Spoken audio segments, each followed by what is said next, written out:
সালাত অস্বীকার করে তাহলে সে ইজমাউল মুসলিমিন সবার ঐক্যমতে সে মুরতাদ হয়ে যায়। এখন খলিফা তাকে ডাক দিবেন। এই বিষয়গুলো মৌলিক বিষয়, এই হজের ক্ষেত্রে বলেন বা অন্যান্য ক্ষেত্রে বলেন। আমি সামনে গত যে সূরাটা আলোচনা করছিলাম এটার শেষ অংশটা আজকে আলোচনা করব, এখান থেকে সামনে চলে যাচ্ছি একটু ধারাবাহিকতা টানার জন্য। তো আমরা যেটা আলোচনা করছিলাম যে আল্লাহ সুবহানাহু ওয়া তাআলা যে ফরজ করেছেন এই ফরজগুলোর এক একটা ধারা, যে এই সালাত ত্যাগ করাটা এটা বলা হয়েছে সব পাপের থেকে বড় ধরনের পাপ। কিন্তু অনেক মানুষের অবস্থা হচ্ছে চুরি করলে মনে করে এটা একটা গুনাহ করলাম, বেবিচার করলে মনে করে এটা একটা গুনাহ করলাম, কিন্তু সালাত ত্যাগ করলে যে বড় কাবিরা গুনাহ, সবচেয়ে বড় গুনাহ হয়ে গেছে, এই ধারণাটা অধিকাংশ মানুষের মাথায় নাই, থাকে না। তো ওখানে বলছেন ফিকহুস সুন্নাহর ভূমিকার পরে কিতাবুস সালাতের শুরুতে যে কেউ যদি ইসলামের কোনো ফরজ বিধানকে, এটা সিয়াম হোক, এটা সালাত হোক, এটা হজ হোক, এটা জাকাত হোক, বলে যে আমি এটা স্বীকার করি না, তাহলে সমস্ত ইমাম ওলামা এই ব্যাপারে একমত যে এই মানুষটা ইসলামে আর থাকে না, সে মুরতাদ হয়ে যায়। একটু খেয়াল করি, এখন তার হুকুম কি, এখন কি করা হবে তাকে? একজন মানুষ হজ স্বীকার করে না, একজন মানুষ সালাত স্বীকার করে না, এখন ইমাম তাকে ডাকাবেন। ইমাম মানে খলিফা, খলিফা তাকে ডাকাবেন। ডাকানোর পরে প্রথম কাজ হচ্ছে ইউস্তাতাবু, তাকে তওবা করতে বলা হবে যে সালাত, হজ, সিয়াম এগুলো আল্লাহর ফরজ করা বিধান, তুমি যে এটা অস্বীকার করেছো, এটা তুমি ভুল করেছো, তুমি তওবা করে ফিরে আসো, এগুলো স্বীকার করো এবং এগুলো পালন করো। এরপরে দুইটা অপশনের একটা হবে, যদি সে তওবা করে ফিরে আসে তাহলে তার তওবা গ্রহণযোগ্য হবে, তাকে ছেড়ে দিতে হবে, সে ইসলামের মধ্যে আবার চলে আসলো। কিন্তু যদি অস্বীকার করে তাহলে কাতালাহু, ইমাম তাকে হত্যা করবেন। এটা সালাতের ক্ষেত্রে হোক, জাকাতের ক্ষেত্রে হোক, হজের ক্ষেত্রে হোক, এবং আপনার জাকাত, সওম, হজ, যে কোনো ফরজ ইবাদত হত্যা করবেন। এরপরে থেকে গেল কোনো মানুষ যদি, এটা একটা মৌলিক, আমি মূল সূরা যাওয়ার আগে মৌলিক, এটা আমি ছাত্রদের পড়াইয়া এত সুন্দর লাগছে যে এই জিনিসটা আমাদের সবার পরিষ্কার থাকা দরকার। এখন একজন মানুষ স্বীকার করে নিয়েছে, নামাজ স্বীকার করে, সালাতকে সে অস্বীকার করে না, হজ অস্বীকার করে না, জাকাত অস্বীকার করে না, সওম অস্বীকার করে না, কিন্তু তারাকাহু গাফিলান মুতাসাহিলান, কিন্তু অলসতাবশত গাফলতি করে সে এইগুলো করে না, ত্যাগ করে। অনেক মানুষের উপরে হজ ফরজ আছে, অনেক মানুষের উপরে, কিন্তু ডিলামি করে, অলসতা করে দেরি করতেছে, হচ্ছে না, বা অনেকে না করেই মারা গেছে, এটা অস্বীকার করে নয়, অলসতাবশত। আমাদের সমাজে, আমাদের এই উপমহাদেশ বা আমাদের দেশের কথা যদি বলি, এই জায়গায় মানুষ বেশি, অস্বীকারী কম। যদি বলেন ভাই আপনি হজ স্বীকার করেন না, কি করেন, এটা ইসলামের বিধান, স্বীকার করবো না মানে। নামাজ স্বীকার করেন না, কি কর না কর, নামাজ স্বীকার করবো না, করে, কিন্তু সে হালতে নামাজ পড়ে না, হালতে সে জাকাত দেয় না। এই যে গত জুমায় যে হাদিসটা পড়ছিলাম যে জাকাত না দিলে আল্লাহ বৃষ্টি বন্ধ করে দেন, কিন্তু জাকাত অস্বীকার করবে না, কিন্তু সে দিচ্ছে না। এখন কি কথা, এখানে একটা মজার জিনিস আছে, এটা ইলমের একটা মৌলিক চ্যাপ্টার, যে মানুষ সে ইসলামে প্রবেশ করেছে, সে যদি ইসলামের বিধানগুলোকে, ফরজ বিধানগুলোকে স্বীকার করার পর অলসতাবশত আদায় না করে, তাহলে সে, তার ব্যাপারে মুআমালা কি হবে, কি করণীয় আছে? যে অস্বীকার করেছে তার ব্যাপারে প্রথমে কি করা হয়েছিল মনে আসেনি? দেখেন তো, ইমাম ডাকে তাকে কি করবেন? তওবার কথা বলবেন। তওবা করে যদি ফিরে আসে খালাস, আর যদি তওবা না করে তাহলে ইমাম তাকে কি করবেন? হত্যা করবেন। ইমাম যদি না থাকে তাহলে তার ফয়সালা আল্লাহর উপরে চলে যাবে। কোনো ব্যক্তি, আমি একজনকে নামাজ পড়ে না তাই বলে আমি হত্যা করতে পারি না, এটা আমার এই অধিকার নাই। আমার যদি ওই ক্ষমতা আসে তাহলে আমি তাকে হত্যা করতে পারবো, বা যাদের এই ক্ষমতা আছে এটা তাদের দায়িত্ব। আর স্বীকার করার পরেও পড়ে না, এই ক্ষেত্রে খুব খুব মজার এবং খুব গুরুত্বপূর্ণ একটা ইলমের চ্যাপ্টার এটা। তখন দুইটা অপশন হয়, এখানে আবার একটু পার্থক্য আছে। কালিমা লা ইলাহা ইল্লাল্লাহ মুহাম্মাদুর রাসূলুল্লাহ, এটা ব্যাপারে কোনো কথা নাই, এটা ছাড়া পরেরগুলার কোনো দাম নাই। ঈমান আনতে হবে শাহাদাত পড়তে হবে, আশহাদু আল্লা ইলাহা ইল্লাল্লাহ ওয়া আশহাদু আন্না মুহাম্মাদার রাসূলুল্লাহ। এবার সে ইসলামে প্রবেশ করলো। এখন যাইয়া তার উপরে 1 নম্বরে সালাত আসবে, সওম আসবে, যাকাত আসবে, হজ আসবে। এই 4টা ইসলামের ভিত্তির মধ্যে আবার 2টা ক্যাটাগরি আছে। একদিকে সালাত আর বাকি 3টা একদিকে। খুব সুন্দর বোঝার জিনিস। এখানে পার্থক্য হলো সালাতের স্পেশালিটি এবং বিশেষ দলিলের কারণে এই 3 ইবাদতে আর সালাতে কিছু ভিন্নতা আছে। প্রথম কথা হলো ইবাদতগুলি স্বীকার করার পরে যদি কোনো মানুষ এই ইবাদতগুলি পালন না করে, যাকাত ফরজ মেনে নিয়েছে, হজ ফরজ মেনে নিয়েছে, সালাত ফরজ মেনে নিয়েছে, সওম ফরজ মেনে নিয়েছে, কিন্তু অলসতাবশত করে না, কোটি কোটি মানুষ, লক্ষ তো অভাব নাই, কোটির উপরে পাওয়া যাবে এই ধরনের মানুষ। এখন শরীয়তে তার অবস্থানটা কোথায় আছে? এখানে এই পার্থক্যটা আমরা একটু বুঝে নেব। একটা কথায় ইজমাউল মুসলিমিন, সমস্ত পৃথিবীর সমস্ত ওলামা, এটা বাংলাদেশ, ভারত, পাকিস্তান আর আরব দেশ যাই বলেন, এই ব্যাপারেও কোনো দ্বিমত নাই। কি যে ইসলামের কোনো ফরজ বিধান যদি কেউ স্বীকার করার পরে আদায় করে না, আসিমুন কাবীরাতুল ইসমি, সে জঘন্য কাবিরা গুনাহ করলো, মারাত্মক ধরনের অপরাধ করলো, এই ব্যাপারে সবাই একমত, মারাত্মক কবিরা গুনাহগার সে। এরপরের অপশন থাকলো সে ইসলামে আছে না নাই। কথাটা বুঝাইতে পারতেছি নি? প্রথম হলো অস্বীকার করছে, সে ইসলামে নাই, সবাই একমত। আরেকটা কথা এখানে ফাঁকে রয়ে গেছে, একজনে সালাত স্বীকার করে না কিন্তু নামাজ পড়ে, সওম আল্লাহর বিধান স্বীকার করে না কিন্তু রোজা রাখে, সওম রাখে, তার বিধানও অস্বীকারীর হুকুমের মধ্যে। সারা বছর নামাজ পড়লেও কোনো লাভ হবে না, ওই যে অস্বীকার করার কারণে ঈমান ভেঙে গেছে। এখন স্বীকার করে পড়ে না, একটা কথায় একমত, সেটা কি? সে কাবিরা গুনাহগার, বড় ধরনের অপরাধী, এই কথায় কোনো দ্বিমত নাই। এরপরে আরেকটা মজার বিষয় আছে এখানে।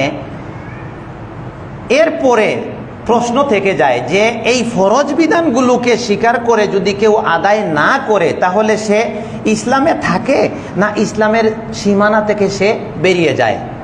এটা একটা খুব সূক্ষ্ম বিষয়। এখানে 2 ক্যাটাগরিতে আসবে, সালাত চলে যাবে একদিকে আর বাকি 3টা ইবাদত চলে যাবে আরেক দিকে। যাকাত, সওম আর হজ, এই 3টা যদি ত্যাগ করে, স্বীকার করে কিন্তু আদায় করেনি, তাহলে সে কাবিরা গুনাহগার হবে, আল্লাহর ইচ্ছার উপরে চলে যাবে। আল্লাহ চাইলে তাকে ক্ষমা করতে পারেন, আবার চাইলে তাকে কঠিন শাস্তি দিতে পারেন, জাহান্নাম দিতে পারেন, এটা ফি মাশিয়াতিল্লাহ, আল্লাহর ইচ্ছাতে চলে যাবে। এই কথাগুলো মুত্তাফাক কথা, সমস্ত ওলামা এই ব্যাপারে একমত। সালাতের অপশনটা আবার আরেক ক্যাটাগরিতে আছে। সালাত স্বীকার করার পরে, নামাজ স্বীকার করার পরে যদি কোনো মানুষ নামাজ পড়ে না, নামাজ পড়ে, তাহলে সে মুসলমান থাকে না কাফির হয়ে যায়? এই ব্যাপারে উম্মতের ওলামারা 2 ভাগে তারা মতামত দিয়েছেন, একমতে থাকতে পারেননি দলিলের কারণে। বিস্তর আলোচনা, আমি সংক্ষেপে ওইটা বুঝিয়ে দিয়ে চলে যাচ্ছি অন্যদিকে। একদল ওলামাদের কথা হচ্ছে যে না, সালাত স্বীকার করে নিয়েছে, সে মুসলমান, সে কাফির হয়নি, তারা কিছু দলিল পেশ করেছেন। আবার আরেকদল ওলামা বলেছেন যে না, সালাতের বিষয়টা ভিন্ন। কারণ কি?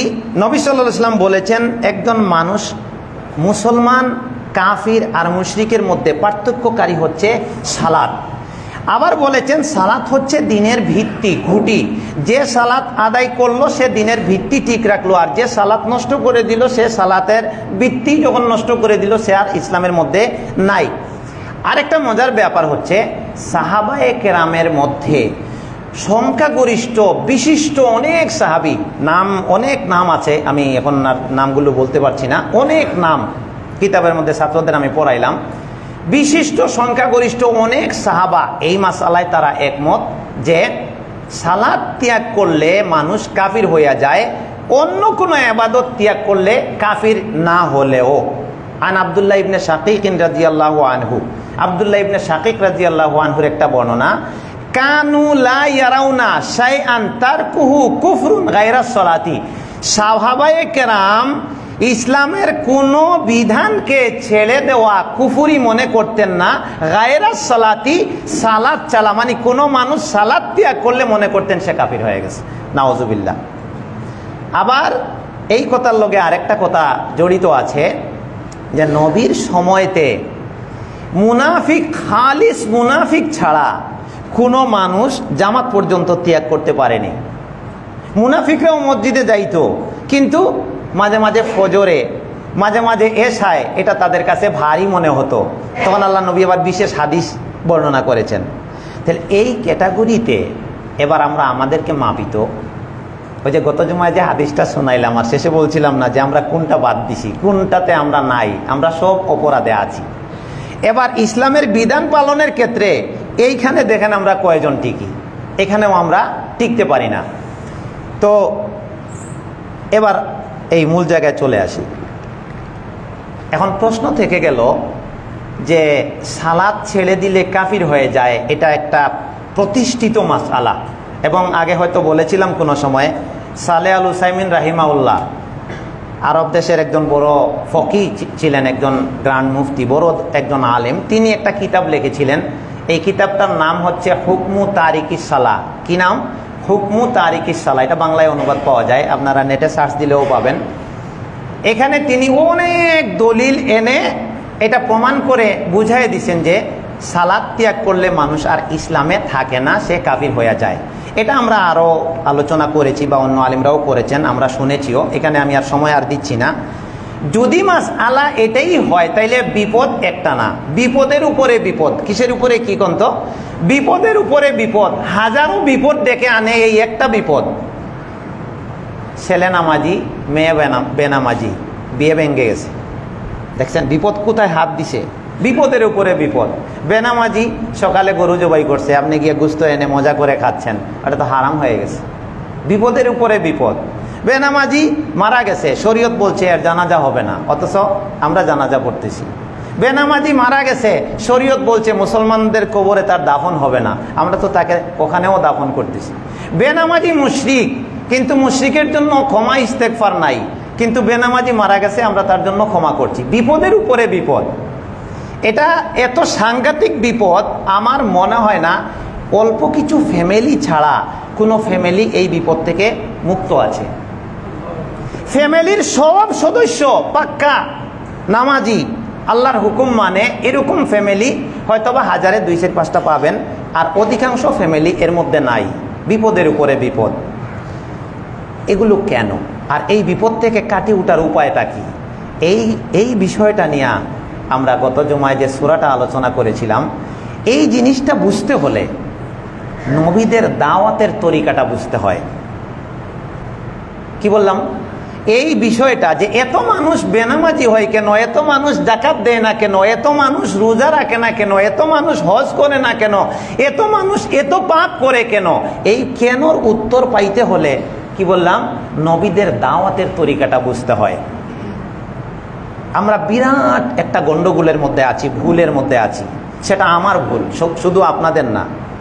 এটা আগে আমার ভুল, পরে আপনাদের ভুল। বলবেন যে কি বলেন আপনি? বলে হ্যাঁ, ভুল আমার। কেন? যে দাওয়াতটা দিলে একটা মানুষ নামাজি হবে, আমি আগে সেই দাওয়াতটা না দিয়া আগে তাকে আমি মাসলা আর ফজিলতের দাওয়াত শুরু করে দিয়েছি। কোন নবী এই তরিকায় দাওয়াত দেননি, কোন নবী এই তরিকায় দাওয়াত দেননি। আচ্ছা, আমাদের সমাজে লা ইলাহা ইল্লাল্লাহ পড়বে না, স্বীকার করবে না, এরকম মানুষ কজন আছে? সব মুসলমান লা ইলাহা ইল্লাল্লাহ মেনে নেয়। আই ভাই লা ইলাহা ইল্লাল্লাহ পড়েন তো, সে সুন্দর করে বলবে আশহাদু আল্লা ইলাহা ইল্লাল্লাহ ওয়া আশহাদু আন্না মুহাম্মাদার রাসূলুল্লাহ। তে আল্লাহর নবী যখন বললেন কুরাইশদেরকে ডাক দিয়া সাফা পাহাড়ে, ইয়া আইয়ুহান নাস কুলু লা ইলাহা ইল্লাল্লাহ তুফলিহু, হে মানুষেরা তোমরা লা ইলাহা ইল্লাল্লাহ বলো, সবাই সফল হয়ে যাবে, তোমরা একজনও পড়ে না।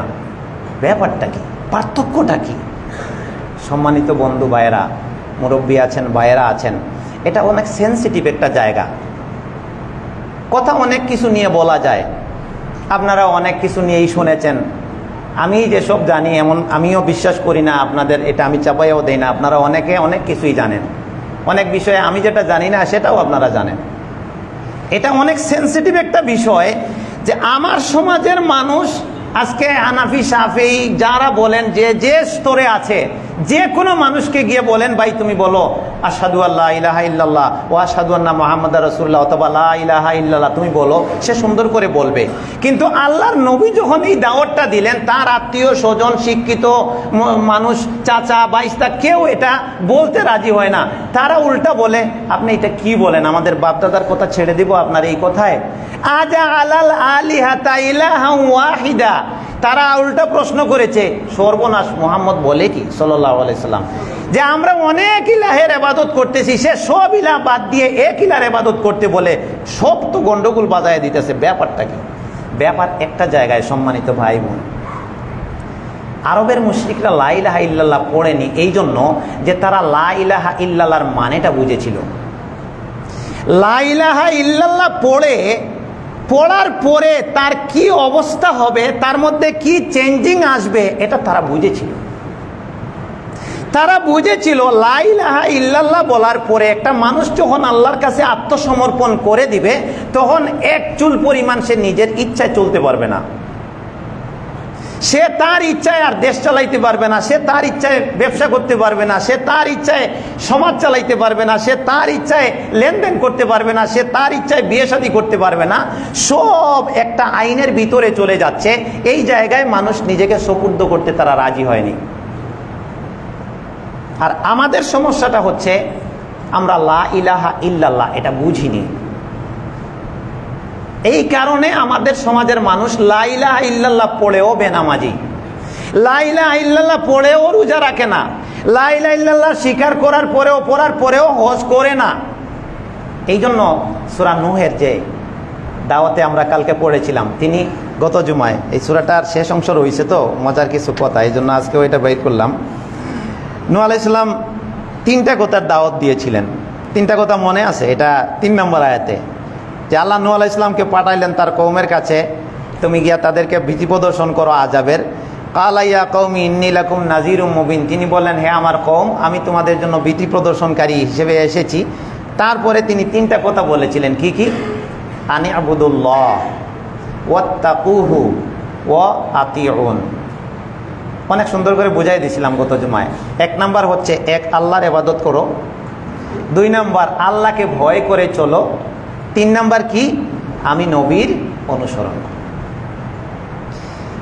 এখন আরেকটা মজার জিনিস এই সূরার মধ্যে, এখন এইটাতে প্রবেশ করব। নবী রাসূলরা যখন আল্লাহর দিকে মানুষদের দাওয়াত দিতেন, তখন মানুষকে তাওহীদের জ্ঞান বুঝাইতেন। এক আল্লাহকে মেনে নেওয়ার ফজিলত কি, আর এক আল্লাহকে না মানলে ক্ষতি কি, এটা আগে বুঝাইতেন। তাওহীদ মানলে জান্নাত, আর তাওহীদ না মানলেই জাহান্নাম। এইখানেই পার্থক্য মানুষের। এই জন্য তারা এই দাওয়াত দেওয়ার পরে কতগুলো বিষয় উল্লেখ করতেন। আল্লাহ তাদেরকে শিখাই দিতেন যে এই কারণে তুমি আল্লাহকে মানতে বাধ্য, আল্লাহর হুকুম পালন করতে বাধ্য। এই কারণগুলো যখন মানুষ যাই না পালায়, তখন যখন সে আল্লাহর হুকুমের দাওয়াত পায়, তখন আর সে অস্বীকার করতে পারে না। আল্লাহর হুকুমের কাছে সে মাথা পেতে নত করে, মাথা পাইতা সব মাইনা নেয়। সাহাবায়ে কেরাম এরকম হয়ে গিয়েছিলেন। যখন তারা নবীর যে তাওহীদের দাওয়াত বুঝেছেন, তখন তারা কোনো বিধান আসলে ইতস্তত করেননি এটা পালন করতে। তারা সালাতও ত্যাগ করেননি, জাকাতও ত্যাগ করেননি। তারা মদ হারামের আয়াত নাজিল হলো, সব মদ পাতিলা মতিলা সব ফেলে দিলেন বাইরে। কোনো বিধান পালন করতে তাদের কোনো কষ্ট হয়নি। কেন কষ্ট হয়নি? একটা কারণে, সেটা হচ্ছে ঈমান তাদের অন্তরে জলমল করতেছিল। এই নূহ আলাইহিস সালাম বললেন যে, হে আমার জাতি, তোমরা আল্লাহর কাছে ইস্তেগফার করো, তওবা করো, তাহলে কি হবে? ইউরসিলিস সামা আলাইকুম মিদরারা, আল্লাহ বৃষ্টি দিবেন। সামনে যাচ্ছি, একটু খেয়াল করি। ওয়ুমদিদকুম বিআমওয়ালিন ওয়া বানিন, তোমাদের সন্তান সন্ততিতে বারাকা দিবেন। আর কিসে বারাকা দিবেন? মালে বারাকা দিবেন। তোমাদেরকে তিনি জান্নাত দিবেন, বাগান দিবেন, তোমাদেরকে আনহার আর নদী নালায় ভরপুর করে দিবেন। এই কথাগুলো তিনি বললেন। ইস্তেগফার করো, তাইলে এই ফলাফলগুলো তোমরা পাবে। এইখানে এসে আমরা গত জুমায় শেষ করছিলাম। এরপরের কথাটা কি একটু খেয়াল করি। এরপরে 13 নম্বর আয়াতে নূহ আলাইহিস সালাম প্রশ্ন করতেছেন তার জাতিকে যে আমি যে কথাগুলি বললাম তোমরা মানবা না কেন বলো তো। মা লাকুম লা তারজুনা লিল্লাহি ওয়াকারা, মা লাকুম তোমাদের কি হয়েছে, লা তারজুনা লিল্লাহি ওয়াকারা আল্লাহর সামনে কেন তোমরা নত হবে না, আল্লাহকে কেন তোমরা সম্মান করবে না, হলোটা কি তোমাদের। এরপরে বলছেন কেন করবে না, ওয়াকাদ খালাকাকুম আতওয়ারা আল্লাহই তো তোমাদেরকে স্তরে স্তরে সৃষ্টি করে এই পর্যন্ত এনেছেন। সুবহানাল্লাহ। মাইন্ডটা কোন দিকে নিয়ে যাচ্ছেন। জোর না, সব কিছু জোর করে হয়, কিন্তু কারো অর্ডার পালন এটা জোর করে হয় না, এটা হয় বুঝের থেকে। কিসের থেকে? বুঝের থেকে। সুবহানাল্লাহ। প্রত্যেক নবী দাওয়াত দেওয়ার পরে এই কথাগুলো বলতেন, তে তোমরা আল্লাহর কথা মানবা না কেন, ওয়াকাত খালাকাকুম আতওয়ারা আল্লাহ তো স্তরে স্তরে তোমাকে সৃষ্টি করে এই পর্যন্ত আনলেন, তে তুমি কার কথা মানবা। এরপরে আবার অন্যদিকে দৃষ্টি নিচ্ছেন, আলাম তারাও তুমি কি দেখো না, কাইফা খালাকাল্লাহু সাবআ সামাওয়াতিন তিবাকা এই যে তোমার উপরে 7টা আকাশকে আল্লাহ স্তরে স্তরে সাজিয়ে রেখেছেন। সুবহানাল্লাহ।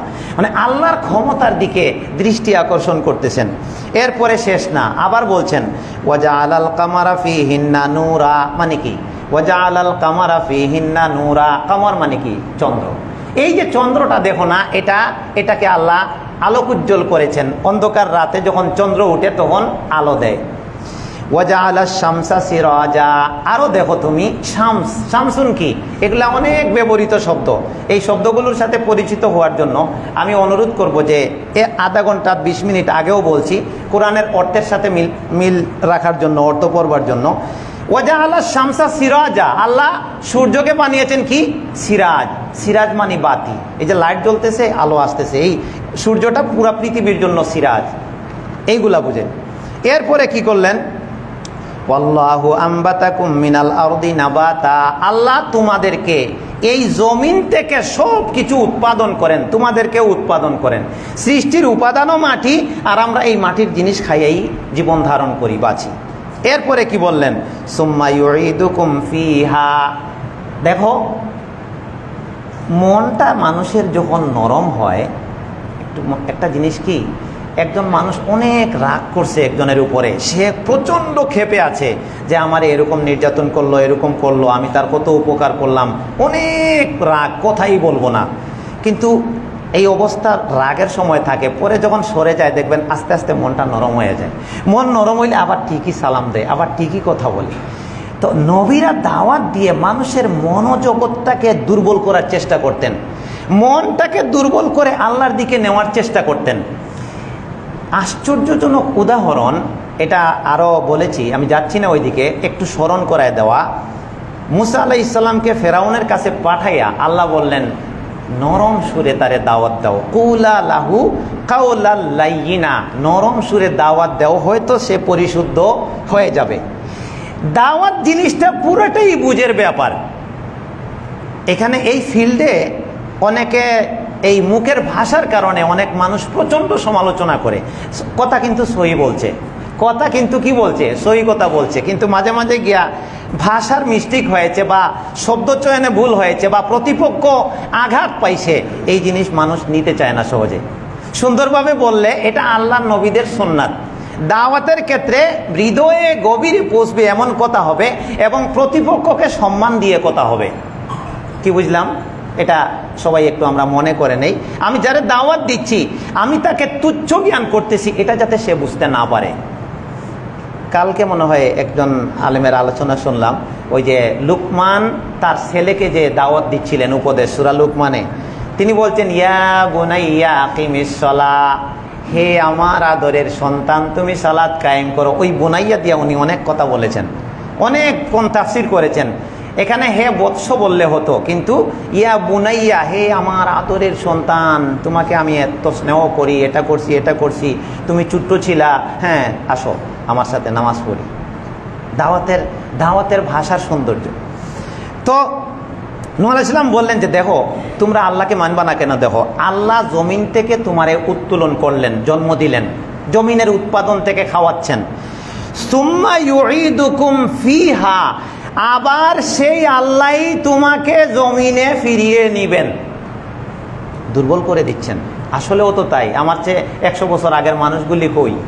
আজকে যারা পৃথিবী পরিচালনা করতেছে 100 বছর পরে তাদের তো অস্তিত্ব পাওয়া যাবে না।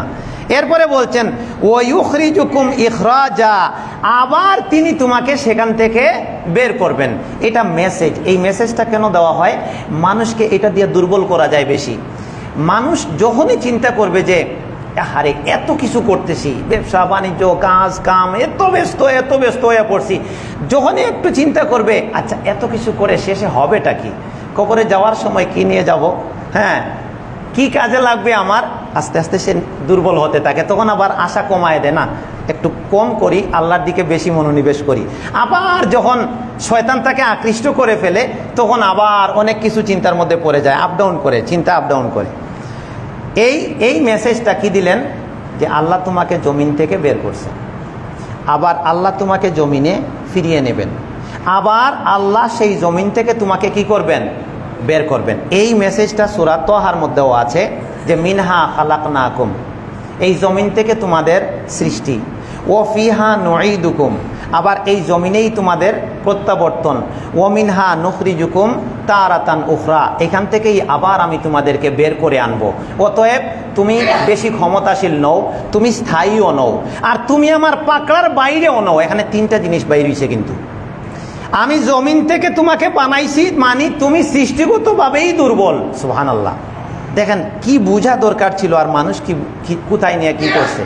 মানুষ এটারে ওই যে মাটি দেওয়ার সময় এক লোক প্রথম মুষ্টির সময় মিনহা খালাকনাকুম এটা পড়ছিলাম, দ্বিতীয় মুষ্টি দেওয়ার সময় অমিনহা অফিহা নুঈদুকুম, 3বার মুষ্টি দেওয়ার সময় অমিনহা নুখরিজুকুম তারাতান উখরা, এটারে মানে একটা দোয়া বানানো হয়েছে। মেসেজটা কি দেখেন, এটা দোয়ার জন্য না, এটা দোয়ার কোনো অর্থই নাই। আমি যদি মাটি দেওয়ার সময় কিছু বলি তাহলে তো হওয়া দরকার ছিল আল্লাহ এই মায়েরটারে তুমি মাফ করে দাও, আল্লাহুম্মা আগফির লাহু ওয়া সাব্বিতহু, এটা অন্য হাদিসে পাওয়া যায়। এখানে দোয়ার কোনো অর্থই নাই, কিছুই নাই। এখানে আল্লাহ বলতেছেন আমাদেরকে দুর্বল করার জন্য যে আমি তোমাকে মাটি থেকে বানাইছি, মানে সৃষ্টিগতভাবেই তুমি শুরু থেকে দুর্বল, তোমার ক্ষমতা বলতে আসলে এটা কোনো ক্ষমতাই না। দিলেন এক ধাক্কা। তারপরে বললেন ও ফিহা নুঈদুকুম, আমি সেখানে, এই যে সুম্মা ইউঈদুকুম ফিহা, এখানে, আর ওইখানে ও ফিহা নুঈদুকুম, আমি এখানেই তোমাকে ফিরিয়ে আনবো। কোথায় ধাক্কা দিলেন? তুমি এই দুনিয়াতে স্থায়ী না। কথা বোঝা গেছে? ছোট্ট কথা, কিন্তু বুঝলে অনেক কিছু আছে। তুমি সৃষ্টিগতভাবে দুর্বল, আচ্ছা বানাইছি, অনেক ক্ষমতার মালিক তুমি হয়ে গেছো, দেখতে পারো, চলতে পারো, মানুষে হামকে তুমকে করতে পারো, কাউরে মায়েরও দিতে পারো, যা ইচ্ছা, অনেক ক্ষমতা পাওয়া গেছো গা। আবার আল্লাহ বললেন কয়দিন? সুবহানাল্লাহ, কয়দিন? তুমি স্থায়ী না, আবার আমি নিয়ে আসতেছি তোমার এখানে। 3 নম্বর ধাক্কাটা কোথায়? ওয়ুখরিজুকুম ইখরাজা, মাটিতে নিয়েই শেষ মনে করছো যে পচে গেলে হাড্ডি হয়ে যাবা, আর কিছু না, না, আবার তুমি আমার কাছে আইসা সারা জীবনের কাজের তোমাকে হিসাব দেওয়া লাগবে, তুমি আমার কাছে বান্দা। সুবহানাল্লাহ। 3টা কথার মধ্যে 3টা বিশাল বিশাল আঘাত আছে মানুষের উপরে। তুমি কিছুই না, তুমি মাটি। তুমি এখানে একদম সময় চলে আসার পরে 1 সেকেন্ডও থাকতে পারবা না, তুমি আবার মাটির নিচে যেতে হবে। তুমি যা করবা এইগুলা নিয়ে তুমি অবাধে চলে যেতে পারবা না, আমাকে কড়াই গন্ডায় আমার কাছে, আমি আল্লাহর কাছে হিসাব দিয়া তোমাকে যেতে। এর নাম হচ্ছে মিনহা খালাকনাকুম ওয়া ফিহা নুঈদুকুম ওয়া মিনহা নুখরিজুকুম তারাতান উখরা। এটা সূরা তাহা। আর সূরা নূহের মধ্যে এটা আছে আপনার 18 নম্বর আয়াতে, যে আল্লাহু আম্বাতাকুম মিনাল আরদি নাবাতা সুম্মা ইউঈদুকুম ফিহা ওয়া ইউখরিজুকুম ইখরাজা। এরপরে আল্লাহ আর কি বললেন? কথাগুলা কিন্তু কে বলতেছেন একটু দেখি তো, নজরে আছে কিনা। এই কথাগুলো বলতেছেন কে? আল্লাহর কথাগুলো কে বলতেছেন? নূহ আলাইহিস সালাম তার জাতিকে বলতেছেন। কখন বলতেছেন? আমি শুরু করেছিলাম যে বেনামাজি যদি কাফিরি হয় তাইলে এত সমস্যা হয়, এই সমস্যা সমাধানের পথ কি? এ নামাজি কেমনে হবে? এই মিয়া নামাজ পড়েন না কেন? নামাজ না পড়লে কাফির হয়ে যায়, নামাজ পড়বে না। এই ফতোয়া মানুষ যাই না পালাইছে এখন। এই ফতোয়া এখন আর গোপন নাই, মানুষ জেনে গেছে। এই বই পইরা প্রথম এই ফতোয়ার উপরে আলোচনা করছিলাম আমি আমার মসজিদে, আমার গ্রামের মসজিদে। তখনই মানুষ অনেক সমালোচনা শুরু করছিল যে এই ফতোয়া তো আর জীবনে শুনি নাই, কিন্তু আলহামদুলিল্লাহ এটা ফতোয়া এখন আর লুকানো নাই, মানুষ অনেক ফতোয়া জেনে গেছে, কিন্তু মানুষ তো নামাজি হয়নি। কথাটা খেয়াল করছেন? ফতোয়া কিন্তু মানুষ জেনে ফেলছে, মানুষ তো নামাজি হয়নি। তাইলে এখানে নূহ আলাইহিস সালাম বললেন আল্লাহর ইবাদত করো, তাকে ভয় করো, আমি নবীর আনুগত্য করো।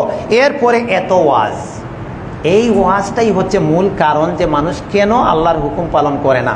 মানুষ আল্লাহ আর বান্দা আর আল্লাহর সাথে কি সম্পর্ক, বান্দার ক্ষমতা কতটুকু, স্থায়িত্ব কতটুকু, তার অস্তিত্বের শেষ কোথায় আর শুরু কোথায়, যতদিন পর্যন্ত এটা নিয়ে মানুষ না ভাববে ততদিন সে কারো কথা শুনবে না। এই কথাগুলি বললেন। এবার আসি সূরার শেষের দিকে। নূহ আলাইহিস সালাম দাওয়াত দিতে দিতে মানে না। আমাদের সমাজের মানুষ যেরকম, যতই বলেন আরে তো তোমার মানে না। এবার নূহ আলাইহিস সালাম আল্লাহর কাছে অভিযোগ দেওয়া শুরু করছেন। কি দেওয়া শুরু করছেন? অভিযোগ। কালা নূহুর রব্বি ইন্নাহুম আসাউনি, নূহ বললেন হে আমার রব, ইন্নাহুম আসাউনি, আমি দাওয়াত দিছিলাম তোমরা আমার কথা মানো, তারা আমাকে অমান্য করেছে।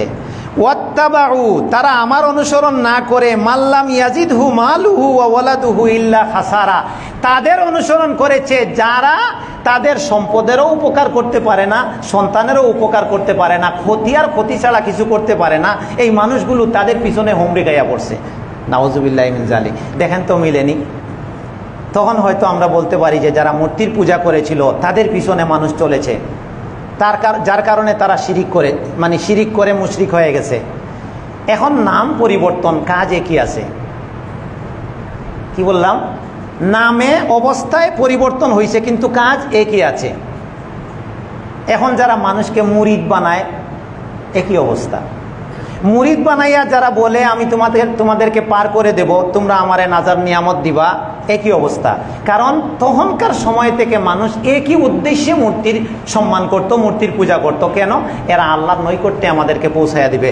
স্পষ্ট কথা মুশরিকরা বলেছে নবীকে, জিজ্ঞেস করছেন তোমরা এগুলা কেন করো? যে আমরা এগুলার ইবাদত করি, এগুলা আমাদেরকে আল্লাহর নৈকট্যে পৌঁছাইয়া দেবে। এরা হচ্ছে মাধ্যম। ঠিক আজকের যুগের মানুষ নাম অন্য কিছু, কিন্তু একই সিস্টেমে, একই নিয়তে, একই দ্বারায় কাজ চলছে। যে অমুকের কাছে গেলে এই কাজটা করলে উনি উসিলা হইয়া আল্লাহর কাছে আমাদেরকে নিয়ে দিব, উনি উসিলা হইয়া আমাদেরকে মাফ করাইয়া দিব, উনি উসিলা হইয়া আমাদেরকে জান্নাতুল ফিরদাউস দান করব। একই কাজ চলতেছে। তো নূহ আলাইহিস সালাম বললেন এরা আমারে মানছে না। ওই যারা তাদের ক্ষতি করবে তাদের পিছনে ছুটছে। আজকে অধিকাংশ মানুষ যাদের পিছনে ছুটছে আর কি, জানে না যে যার পিছনে চলছে হেরি গন্তব্য কোথায়, হে জানে না। এরপরে তিনি বললেন ওয়া মাকারু মাকরান কুব্বারা, যারা সঠিক পথে চলে, সঠিক পথের দাওয়াত দেয়, একদল তাদের পিছনে লাগে তাদেরকে গায়েল করবার জন্য। নূহ আলাইহিস সালামের পিছনে লোক লাগছিল, চক্রান্ত করছে। এরপরে তারা কি বলল? নূহ আলাইহিস সালামকে সাফ বলে দিয়েছে। ওয়াকালু, তারা বলেছে লা তাযারুন্না আলিহাতাকুম, তাদের জাতিকে বলছে এই খবরদার, এই যে এখন বলে না অমুক আলিম বালা না, এর কথা শুনবা না, অথচ কথা ভালো বলছে। ঠিক নূহ আলাইহিস সালামের দাওয়াতকে কেন্দ্র করে তার জাতির কিছু লোক বলে দিয়েছে সবাইকে লা তাযারুন্না আলিহাতাকুম, তোমাদের মূর্তি টুর্তি যেগুলার ইবাদত তোমরা করো, খবরদার এগুলা ছাড়বা না। নাউজুবিল্লাহ। এরপরে নাম বলেছে ওয়ালা তাযারুন্না ওয়াদ্দা, তোমরা ওয়াদকে ছেড়ে দিও না, ওয়ালা সুআকে ছেড়ে দিও না, ওয়ালা ইয়াগুসা, ইয়াগুসকে ছেড়ে দিও না, ওয়া ইয়াউকা, ইয়াউক ছেড়ে দিও না, ওয়া নাসরা, নাসর ছেড়ে দিও না। নাম কয়টা? 5টা। ওয়াদ, সুয়া, ইয়াগুস, ইয়াউক, নাসর। এইগুলো ছেড়ে দিও না। এখন এইগুলোর তাফসির জানা ফরজ। এইগুলোর তাফসির জানলে আমাদের অনেক সমস্যা সহজ হয়ে যাবে। এখানে বেশি বলার সময় নাই, সংক্ষেপে এই 5 নামের যে জিনিসটাকে বলা হলো যে তারা বলছে এদেরকে ছেড়ে দিও না, এটা কি ছিল? মুফাসসিরিনরা সবাই এই ব্যাপারে একমত। সব তাফসিরে এই বিষয়টা আসছে যে এরা এই 5 নামের 5 ব্যক্তি ছিল। কি ছিল? 5 নামের 5 ব্যক্তি ছিল। এরা সাধারণ মানুষ ছিল না, এরা আল্লাহওয়ালা বুজুর্গ মানুষ ছিল, যাদেরকে আমরা বুজুর্গ বলি, যাদেরকে আমরা পরহেজগার বলি, যাদেরকে আমরা আমাদের ভাষায় পীর সাহেব বলি, এরা আল্লাহওয়ালা ভালো ভালো মানুষ ছিল। তাইলে এদেরকে না ছাড়ার অর্থ কি? তো এরা যখন ইন্তেকাল করলো, মারা গেল, সব তাফসিরে একমত, মারা যাওয়ার পরে শয়তান আসলো। সুবহানাল্লাহ। এখনকার সাথে যেমন মিলে, শয়তান এসে বলল, আহারে দেখো, তোমাদের এত বড় বড় ওলি আল্লাহ বুজুর্গ, এরা মারা গেছে, এদের জন্য তোমরা কিছু করবে না? এটা তো হয় না। কি করব তাহলে? বলে তোমরা তাদের নামে মূর্তি বানাও, সৌধ বানাও। তারা যে সকল জায়গায় ইবাদত বন্দেগী করতো, এগুলারে তোমরা স্মরণীয় করে রাখো। তাইলে সে না এইসব বুজুর্গদের একটু তোমরা মহব্বত দেখাইছো বইলা প্রমাণিত হবে, নাইলে কি আর হয়? এই জাতি পরে কি করলো? তাদের মূর্তি বানাইয়া সম্মান করত। প্রথমে এগুলার এবাদত হতো না, আজকেও বললাম, প্রথমে এগুলার এবাদতের নিয়তে বানানো হয়নি। এটা খুব বুঝার জিনিস। এই মূর্তিগুলো ভালো মানুষের নাম দিয়া, ভালো মানুষের শরণার্থে একটা নেক নিয়ত থেকে শুরু হয়েছিল যে এদের এবাদত করা হবে, এই জন্য এগুলো বানানো হয়নি। এটা সম্মান এবং স্মরণের জন্য বানানো হয়েছিল। তারপরে যখন এই প্রজন্ম চলে গেল, এক প্রজন্ম এটা বানাইছে সম্মান করবার জন্য, এই প্রজন্ম গত হয়ে গেছে, নতুন প্রজন্ম আসলো। এবার শয়তান এসে বলল যে দেখো, এরা তো খুব ভালো মানুষ ছিল, তোমাদের পূর্বপুরুষরা এদের মূর্তি বানাইছে, বানাইয়া এদের সম্মান করছে। এবার তোমরা যদি এদের পূজা এবাদত না করো, তাইলে কি আর সম্মান থাকে? এবার পরবর্তী প্রজন্ম এদের এবাদত শুরু করে দিয়েছে। এই জন্য তারা এদেরকে ইলাহ বানিয়ে নিয়েছিল। ওয়াত, সোয়া, ইয়াউস, ইয়াউক, এরা ছিল তাদের মাবুদ, তাদের এবাদত তারা করত। আর নূহ আলাইহিস সালাম বললেন যে না, আল্লাহর এবাদত করো, এগুলোকে ছেড়ে দাও। তখন জাতির একদল দাঁড়াইয়া গেছে, দাঁড়াইয়া বলল লা তাজারুন্না ওয়াদ্দাম ওয়ালা সুআম ওয়ালা ইয়াগুসা ওয়া ইয়াউকা ওয়া নাসরা, এগুলারে ছাড়া যাবে না। এখন এইটা আমাদের দেশে বা আমাদের এই উপমহাদেশে বুঝতে একবারে সহজ হবে। এই যে মরা মানুষ বা যারা আল্লাহর ওলি ছিলেন, আমরা তাদেরকে দোষ দেই না। যে সকল মানুষ আমাদের দেশে 360 আউলিয়া বলা হয়, আরো অনেক ওলি আল্লাহ ছিলেন, ও ওলি শব্দটা কোরআনেও আছে, এটা নিষিদ্ধ না। কেউ আল্লাহর ওলি হইতে পারে। ওলি মানে বন্ধু। ওলি কারা? আল্লাযিনা আমানু ওয়া কানু ইয়াত্তাকুন, যারা আল্লাহর উপরে ঈমান আনে এবং তাকওয়া অবলম্বন করে, তারা আল্লাহর ওলি। এটা আপনি হইতে পারবেন, এটা যে কেউ হইতে পারবে। যার ঈমান আছে, হেদায়েতের উপরে আছে, তাকওয়া আছে, আল্লাহর হুকুমের উপরে চলে, আসলে সে আল্লাহর বন্ধু। ওই অনেক লম্বা টুপি পরা লাগবে, অনেক লম্বা আপনার লাগবে, জুব্বা লাগবে, অনেক লম্বা করে পাগড়ি পরা লাগবে, না খাইয়া থাকা লাগবে, বুজুর্গি দেখাইতে হবে, এটা ওলি হওয়ার কোনো লক্ষণ না। যেটা মানুষ বানায় নিছে, সারাদিন ঘরে থাকবে, ওনার কাছে যাইতে হইলে পিএস লাগবে, ফোনে কথা বলা যাবে না, পিএসের মাধ্যমে যাইতে হইব, অনেক হাবভাব নিয়ে চলতে হইব, এটা ওলির কোনো লক্ষণ না। এটা কোরআন হাদিসে কোথাও আসেও নাই। ওলিকে আল্লাযিনা আমানু ওয়া কানু ইয়াত্তাকুন, দুইটা শব্দ মনে রাখবেন। এটা কেউ প্রশ্ন করতে পারে যে তোমরা তো ওলি মানো না, ফুট করে বলে দিবে যে তোমরা তো মাজাবও মানো না, তোমরা ওলিও মানো না। আসলে এটা বুঝার ভুল। অলি কে? তখন প্রশ্ন করবেন যে অলি কে বলেন তো? ওই যে জোট লাগাইয়া রাখে দাড়ির মধ্যে, চুলের মধ্যে, এ অলি না।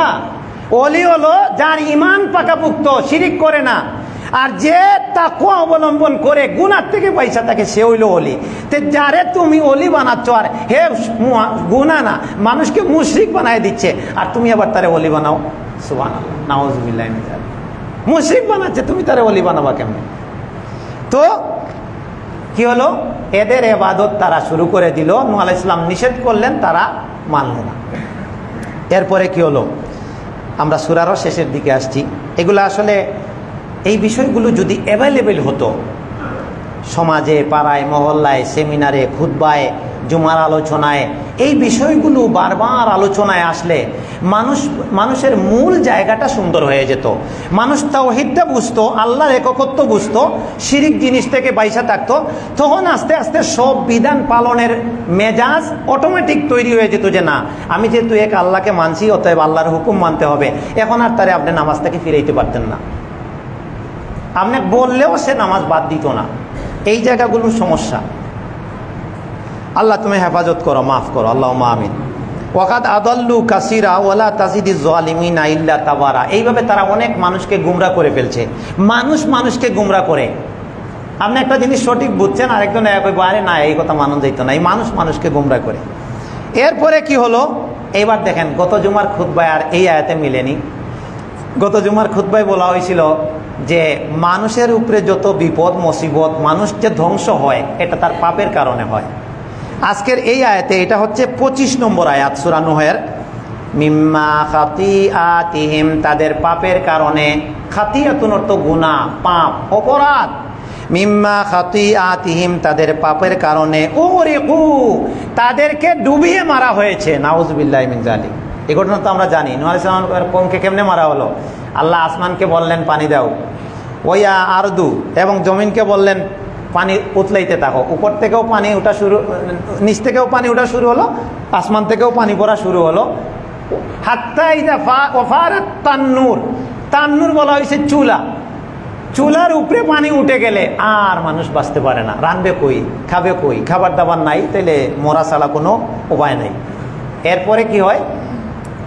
নূহ আলাইহিস সালামকে আল্লাহ বললেন নৌকা বানাও। এই নৌকা বানাইতে কত মস্কারি করলো, নৌকার উপরে ওইটা পার পাওয়া যাবেন।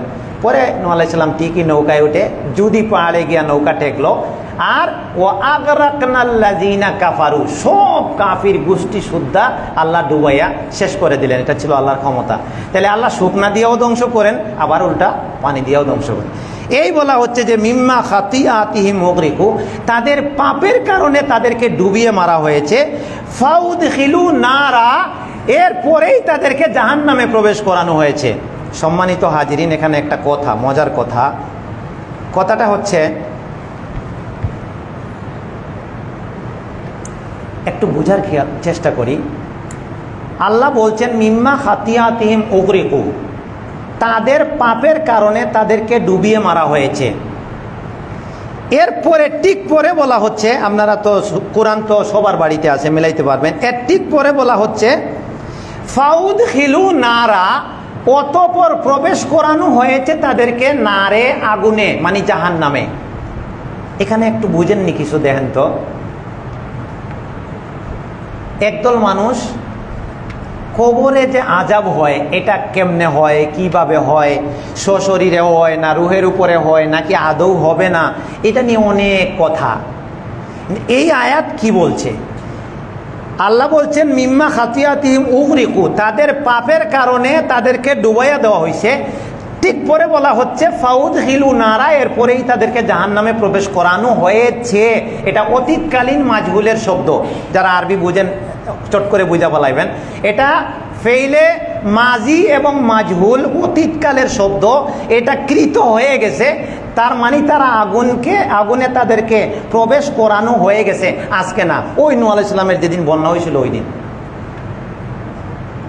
ওই জান্নাত জাহান্নাম তো এখনো কারো হলো না।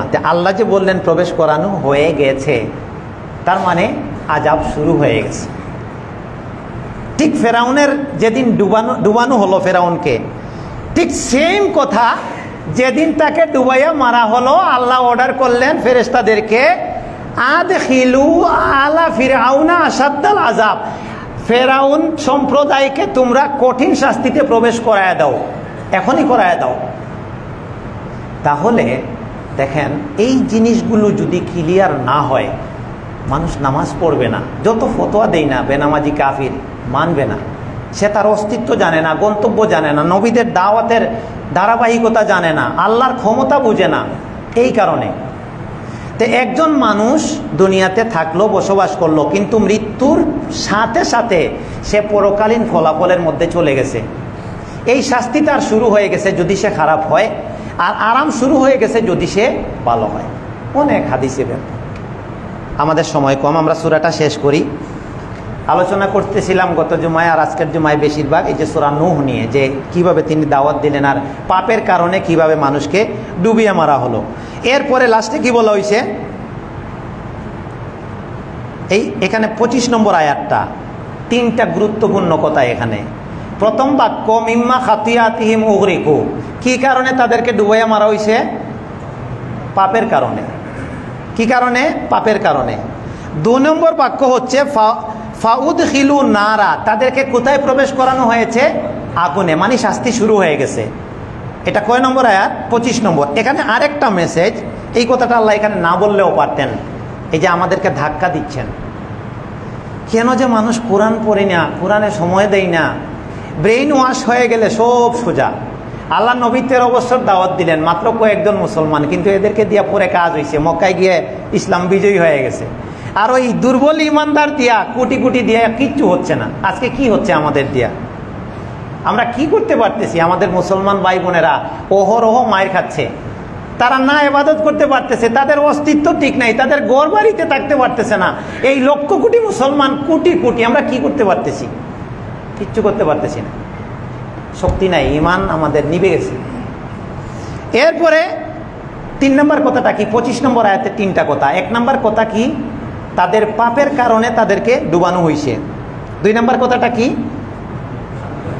সেই সাথে তাদেরকে কোথায় প্রবেশ করানো হয়েছে? জাহান্নামে, মানে মৃত্যুর সাথে সাথে আযাব শুরু হয়ে যায়, কবরের আযাব সত্য, এই আয়াতটার দলিল।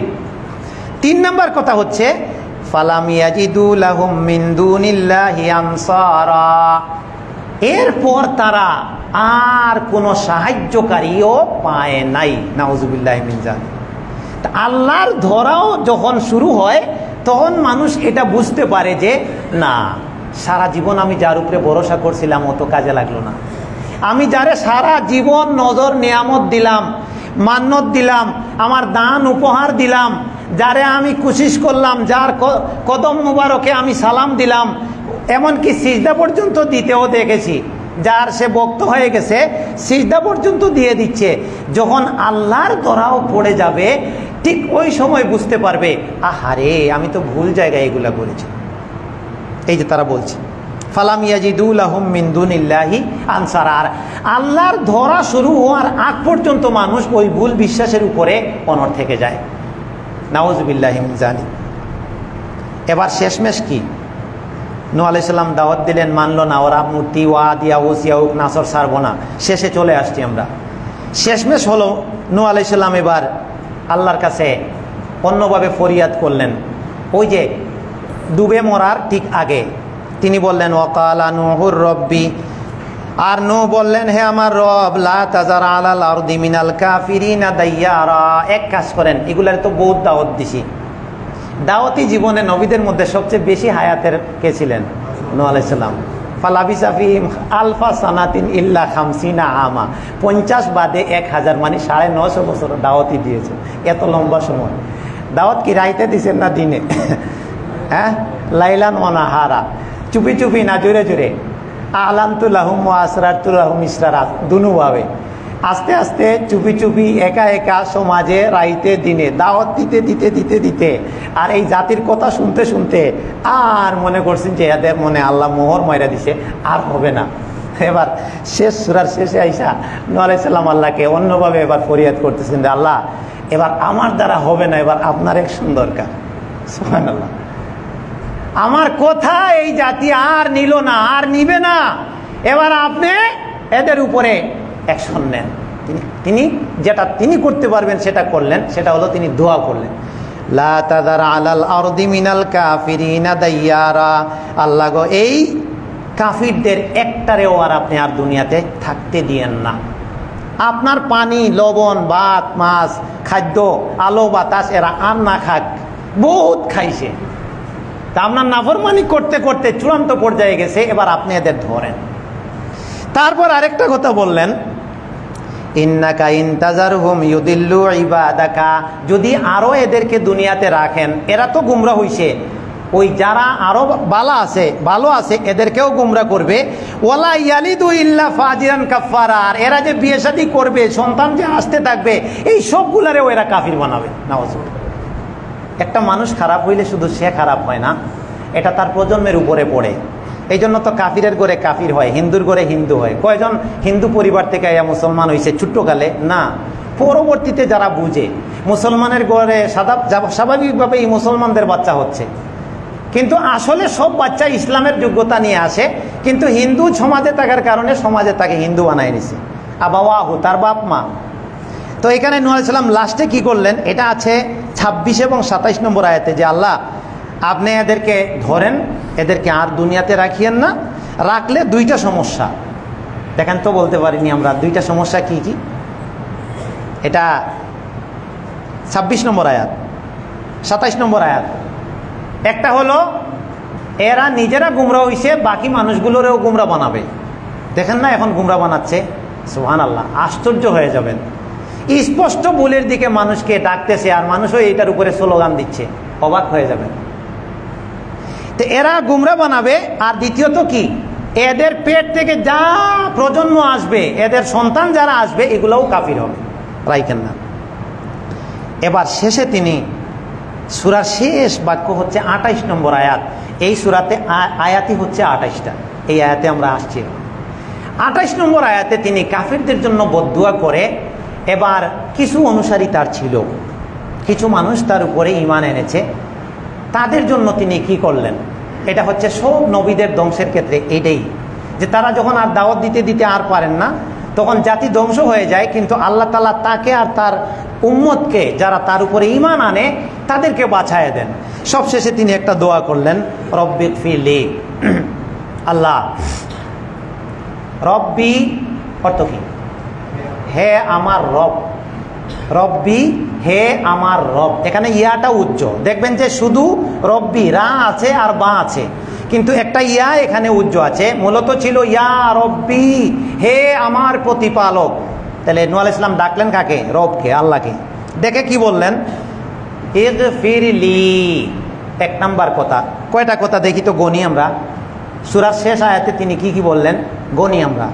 প্রথমে ডাক দিয়ে বললেন ইগফিরলি, অর্থ কি? আমাকে ক্ষমা করেন। নিজেকে বললেন আমাকে মাফ করেন। প্রশ্ন থাকতে পারে, তিনি তো নবী, দাওয়াতও দিলেন, জাতি মানলো না, তার আবার দোষ কি, তার আবার মাফের দরকার কি? এটার উত্তর কি দিবেন? ওই যে একবার ইন্না আরসালনা প্রথম আয়াতে বুঝাইছিলাম যে আল্লাহ জমার সবব বহু বচন ব্যবহার করেন কেন নিজের ক্ষেত্রে, মনে আছে না, সম্মানার্থে। আর এখানে নবী, এ দেখেন এগুলা নিয়ে কত বিভ্রান্তি ছড়ায়া যায়। নবীরা মাসুম কিনা, সাহাবীরা মাসুম কিনা, মেয়ারে হোক কারা, এগুলা নিয়ে কত বিভ্রান্তি, শুধু বুঝার, একটু বুঝার ভুল। নবী বললেন আল্লাহ আমারে মাফ করেন। মাফ তো মানুষ তখন চায় যখন সে গুনাহ করে। তে নবী কি গুনাহ করলেন? নবীরা তো আমরা জানি মাসুম, বুঝার দরকার না। এটা হচ্ছে উনি যে স্তরের, নবুয়তের যে মর্যাদার, যে স্তরের মানুষ, সেই স্তরে থাকাকালীন তার মর্যাদা অনুযায়ী যতটুকু আল্লাহর প্রতি অনুধাবিত হওয়ার কথা, যতটুকু তার দায়িত্ব পালনের কথা, সেইখানে তার দৃষ্টিতে যে ত্রুটি হয়ে গেছে ওইটার জন্য তিনি মাফ চাইছেন। এটা আমাদের মতো মিথ্যা কথার গুনাহ, চুরির গুনাহ, ওই বেপরদা নারী দেখার গুনাহ, এই গুনাহ সেই গুনাহ, এটার জন্য তিনি আল্লাহর কাছে মাফ চান নাই। নবীরা কাবলান নবুয়ত ও বাদান নবুয়ত কাবিরা গুনাহ করেননি, এই ব্যাপারে উম্মত একমত।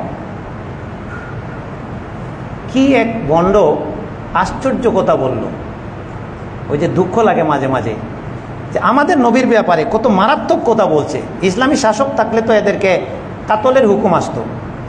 ও ভণ্ড বুঝাইতে যাইয়া বলতেছে যে আমাদের নবীও কি করছেন, মূর্তিরে সিজদা করছেন, নাউজুবিল্লাহ। কেমনে সে এটা বুঝাচ্ছে যে আল্লাহ নবী কাবা করে তো নামাজ পড়ছেন মক্কা বিজয়ের আগে, তাইলে ওই সময় কাবা করে মূর্তি ছিল, তাইলে তিনি মূর্তির ইবাদত করছেন, মূর্তির পূজা করছেন, নাউজুবিল্লাহ। অর্থ বুঝেনি। একদিকে মাথা দেওয়ার মানি কি ওরে পূজা করা, তাহলে আমি এনে নামাজ পড়ি, এটা এই মিম্বরিটা, এই যে ক্যামেরা এটা সামনেতে, আপনারা বলবেন আমি ক্যামেরারে সিজদা করলাম, ক্যামেরার পূজা করলাম, এটা বলা যাবে? কি যে বুঝে আর কি যে বুঝায় আল্লাহ এই জানে। তাইলে আল্লাহর নবী কি বললেন? আল্লাহ আমারে মাফ করো, মানে আমারে যে মর্যাদা দিছ সেই অনুযায়ী আমি তোমার দায়িত্ব পালন করতে পারিনি, আমার শানে যে ত্রুটি বিচ্যুতি হয়ে গেছে মাফ করে দাও। এরপরে কার জন্য? এক নম্বর কার জন্য মাফ চাইলেন? নিজের জন্য। দুই নম্বর ওয়ালি ওয়ালিদাইয়া, আমার বাপ মারে তুমি মাফ করে দাও। সুবহানাল্লাহ। বাপ মা, মা বাবার জন্য দোয়া করলেন, আমাকে মাফ করো, আমার বাপ মাকে মাফ করো। তারপরে ওলিমান দাখালা বাইতিয়া মুমিনা, মুমিন হইয়া আমার ঘরে যে প্রবেশ করছে, অর্থাৎ আমার দিন যে মাইনা নিছে তারে তুমি মাফ করো। ওয়ালিল মুমিনিনা ওয়াল মুমিনাত, সমস্ত মুমিন মুমিনাতকে মাফ করো। ওয়ালা তাজিদি যালিমিনা ইল্লা তাবারা, আর কাফিররা তো, জালিমরা তো খালি ক্ষতি বৃদ্ধি করে। এইখানে কিন্তু তার স্ত্রীও বাঁচতে পারেনি। ওই দিক হলো আরেক চ্যাপ্টার, আজকে আমরা এখানে শেষ করলাম। তো সুবহানাল্লাহ, এই ঘটনাগুলো থেকে যেটা আমরা পাই আমাদের হেদায়ত হচ্ছে নবীদের এই যে দাওয়াতের ধারা, মূল তাওহীদের দিকে, আল্লাহর ক্ষমতার দিকে ফেরা, নিজের দুর্বলতার দিকে মনোনিবেশ করা। আল্লাহ আমাদের বুঝার তৌফিক দান করুন, আমিন। সুবহানাকাল্লাহুম্মা ওয়া বিহামদিক, আশহাদু আল্লা ইলাহা ইল্লা আনতা, আস্তাগফিরুকা ওয়া আতুবু ইলাইক।